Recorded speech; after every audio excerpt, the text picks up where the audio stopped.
Welcome to Zee Telugu news. నేను శ్రీనివాస్. ఇక details చూద్దాం. లోక్సభ ఎన్నికలు ముగిసిన వెంటనే తెలంగాణలో పంచాయతీ ఎన్నికలు జరగనున్నాయి. జూన్ మొదటి వారంలో వార్డుల విభజన, రెండో వారంలో రిజర్వేషన్ ప్రక్రియ ప్రారంభం కానుంది. మూడో వారంలో సర్పంచులకు రిజర్వేషన్ ప్రక్రియ చేపట్టనున్నారు.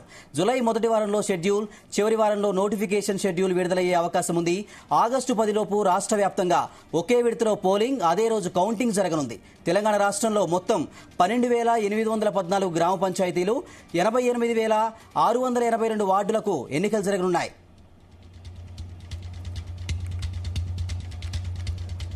ఇక ఇదే ఇష్యూకు సంబంధించి మరిన్ని డీటెయిల్స్ మా ప్రతినిధి శ్రీచరణ్ అందిస్తారు. శ్రీచరణ్. శ్రీనివాస్, త్వరలో పంచాయతీ ఎన్నికలు జరగబోతున్నాయి అనేది ఒక స్పెక్యులేటివ్ గా ఒక వార్త నడుస్తోంది. దీనికి అధికారికంగా ఎలాంటి ప్రకటన కూడా ఇప్పటి వరకు వెలువడలేదు ప్రభుత్వం నుండి. కానీ ఎలక్షన్ కమిషన్ నుంచి అయితే ఇప్పటికైతే అధికారికంగా ఎక్కడ కూడా షెడ్యూల్ అనేది విడుదల కాలేదు. కానీ స్పెక్యులేటివ్ గా కూడా ఇది ప్రచారంలో నడుస్తా ఉంది. జూన్ మొదటి వారంలో వార్డుల విభజన చేసే అవకాశము, అలాగే రెండవ వారంలో రిజర్వేషన్ ప్రక్రియ ప్రారంభం కూడా కాబోతోంది అనేది కూడా ఒక స్పెక్యులేటివ్ గా నడుస్తోంది. మూడో వారంలో సర్పంచులకు రిజర్వేషన్ ప్రక్రియ, అలాగే జూలై మొదటి వారంలో షెడ్యూల్ విడుదల చేసే అవకాశం ఉంది. జూలై చివరి వారంలో నోటిఫికేషన్ కూడా ఇస్తారనేది కూడా ప్రధానంగా ప్రచారంలో ఉంది. షెడ్యూల్ ప్రకారము ఆగస్టు 2 లోపల ఎన్నికలు నిర్వహించాల్సి ఉంటుంది. ఆగస్టు 10 లోపు రాష్ట్ర వ్యాప్తంగా ఒకే విడతలో పోలింగ్ కూడా ఉంటుందని కూడా అంటున్నారు. కానీ దీనికైతే ఇప్పటి వరకు అఫీషియల్ గా ఎలాంటి డిక్లరేషన్ లేదు. ఇది స్పెక్యులేటివ్ గానే మనము తీసుకోవాలి. మధ్యాహ్నం 1 గంట వరకు పోలింగ్, అలాగే 2 గంటల తర్వాత లెక్కింపు జరిగే అవకాశం ఉంటుందని కూడా చెబుతున్నారు. అదే రోజు ఉప సర్పంచ్ ఎన్నిక కూడా ఉంటుందని కూడా అంటున్నారు. తెలంగాణ రాష్ట్రంలో మొత్తము 12,814 గ్రామ పంచాయతీలు ఉండగా 88,682 వార్డులకు కూడా ఎన్నికలు నిర్వహించే అవకాశం ఉంది. దీనిపైన ఇప్పటికే ప్రభుత్వం కూడా కసరత్తు చేస్తోంది. ఆ ప్రభుత్వంతో పాటు రాష్ట్ర ఎన్నికల సంఘం కూడా దీనిపైన పూర్తి స్థాయిలో ఎక్సైజ్ చేస్తోంది. అయితే రేపు కేబినెట్ సమావేశంలో ఆమోదించే అవకాశం ఉందని కూడా అంటున్నారు. కానీ వాస్తవికంగా చూసుకుంటే రేపటి కేబినెట్ సమావేశానికి ఇప్పటి వరకు మనకున్న సమాచారం ప్రకారము ఎలక్షన్ కమిషన్ ఇంకా కేబినెట్ సమావేశానికి ఆమోదం తెలపలేదు. ఎందుకంటే ఎలక్షన్ కోడ్ ఉన్నందువలన as per EC rules cabinet సమావేశం నిర్వహిస్తే ఖచ్చితంగా కూడా ఎలక్షన్ కమిషన్ పర్మిషన్ తీసుకునే కూడా కేబినెట్ సమావేశం నిర్వహించాల్సి ఉంటుంది. ఇప్పటి వరకు మనకున్న సమాచారం ప్రకారము ఇంకా ఈసీ నుండి ఎలాంటి ఆమోదం కూడా కేబినెట్ సమావేశానికి ఆమోదం తెలపలేదు. ఒకవేళ కేబినెట్ సమావేశం నిర్వహించినా కూడా మంత్రులు యథావిధిగా పరిపాలనలో భాగంగానే సమావేశాలు ఉంటాయి తప్ప ఏదైనా డెసిషన్స్ తీసుకున్నా, ఏమైనా డిక్లరేషన్స్ ఉన్నా కూడా నిర్ణయాలు అనేవి బయటికి ప్రకటించరు. ఎందుకంటే అది కోడ్ వైలేషన్ కిందకు వస్తుంది, ఎలక్షన్ కోడ్ వైలేషన్ కిందకి వస్తుంది. కాబట్టి ఆ నిర్ణయాలు ఏవి కూడా బయటికి ప్రకటించరు. అయితే రేపు జరిగే కేబినెట్ సమావేశంలో కూడా పలు అంశాలు, దీనితో పాటు ఈ సర్పంచ్ ఎన్నికలు, పంచాయతీ ఎన్నికలతో పాటు పలు అంశాలు కూడా చర్చించే అవకాశం ఉంది.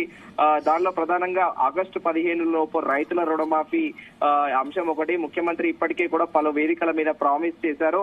అలా దానికి సంబంధించిన నిధుల సమీకరణ పైన కూడా చర్చించనున్నారు. అలాగే ధాన్యం కొనుగోళ్ల పురోగతిని సమీక్షించి వచ్చే ఖరీఫ్ పంటల పైన కూడా, ప్రణాళిక పైన కూడా చర్చ జరగనుంది.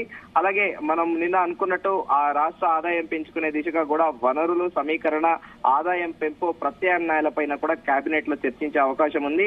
అలాగే కాంట్రవర్సీకి మారుపేరైన కుంగిపోయిన మేడిగడ్డ, అన్నారం బ్యారేజీల రిపేర్లకు సంబంధించి నేషనల్ డ్యామ్ సేఫ్టీ అథారిటీ ఇటీవలే ఒక మధ్యంతర నివేదికను సమర్పించింది. నివేదికలోని సిఫారసులు తదుపరి చేపట్టాల్సిన కార్యాచరణ పైన కూడా ఈ సమావేశంలో చర్చిస్తారనేది కూడా ఒక ప్రచారంలో ఉంది. అలాగే జూన్ నుంచి కొత్త విద్యా సంవత్సరం ప్రారంభమవుతోంది. స్కూల్ కాలేజీల ప్రారంభానికి ముందే అవసరమైన సన్నాహక చర్యలు చేపట్టాలని ముఖ్యమంత్రి నిర్ణయించారు. విద్యార్థుల నమోదు, పాఠ్య పుస్తకాలు, యూనిఫామ్ల పంపిణీ తదితర అంశాలపైన కూడా చర్చించనున్నారు. అయితే రేపు కేబినెట్ సమావేశంలో వీటన్నిటిపైన చర్చించినా కూడా, ఏదైనా డెసిషన్ తీసుకున్నా కూడా ఎలక్షన్ కమిషన్ పర్మిషన్ లేని ఏది కూడా అఫీషియల్ గా బయటికి చెప్పడానికి లేదు. ఏదైనా ఇంటర్నల్ గా మీటింగ్ లో ఉండి అవి with in the cabinet secret గా వాళ్ళు డిస్కస్ చేసుకునే అవకాశం ఉంటుంది. కానీ నిర్ణయాలు మాత్రము ఎలక్షన్ కమిషన్ పర్మిషన్ లేని మాత్రం బయటికి ప్రకటించే అవకాశమే లేదు. ఒకవేళ అఫీషియల్ గా ఎలక్షన్ కమిషన్ నుండి పర్మిషన్ వస్తే మాత్రము డెఫినెట్ గా కూడా బయటికి ప్రకటించే అవకాశం ఉంది. అయితే దీనితో పాటు రాష్ట్ర పునర్విభజన జరిగి 10 ఏళ్లు పూర్తి కావడంతో పునర్విభజన చట్టానికి సంబంధించి పెండింగ్ లో ఉన్న అవి కూడా తెలంగాణ ఏపీ మధ్య ఉన్న ఇప్పటి వరకు కూడా సాల్వ్ కాని అంశాలపైన కూడా రేపు కేబినెట్ లో చర్చించే అవకాశం ఉంది. సో మెయిన్ గా రేపటి కేబినెట్ ఎజెండా ఇది. ఈ కేబినెట్ ఎజెండాలో రేపు దీనిపైన కూడా చర్చిస్తారు అనేది కూడా ఒక ప్రచారంలో ఉంది స్పెక్యులేటివ్ గా పంచాయతీ ఎన్నికలకు సంబంధించి. ఎందుకంటే ప్రస్తుతానికి ఇప్పటికే ఎమ్మెల్సీ ఎలక్షన్స్ కూడా రాబోతోంది. ఈ నెల 22వ తేదీన పోలింగ్ ఉండబోతోంది. సో ఇప్పుడు దీని తర్వాత వరుస పెట్టి కూడా ఈ మున్సిపాలిటీ ఎలక్షన్స్ అలాగే సర్పంచుల ఎలక్షన్ ఇవన్నీ కూడా ఉన్నాయి. ముందుగా అనుకున్నట్టు end of the day EC approval ఇస్తే ఏదైనా డెసిషన్స్ బయటికి చెప్పే అవకాశం ఉందని కూడా అంటున్నారు సచివాలయ వర్గాలు. Srinivas, right, thank you Sricharan.